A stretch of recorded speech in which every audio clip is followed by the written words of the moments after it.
Hi guys, welcome back. It's Lisa. If you are new to the channel, welcome. Today I've got another super simple glam DIY for us. We're going to be making some elegant and high-end glass candles.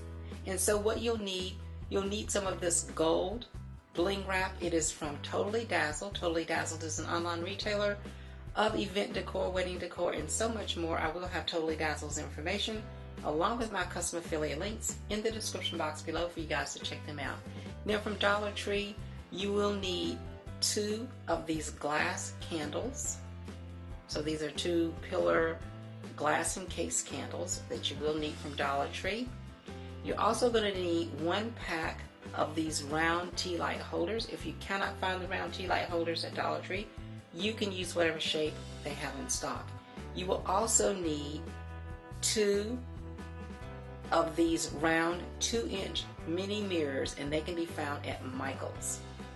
I will be using both hot glue and tacky glue on this project, but if you'd like to make any of the components permanent, please use something like an E6000 or an epoxy bond, and that will help to make it permanent.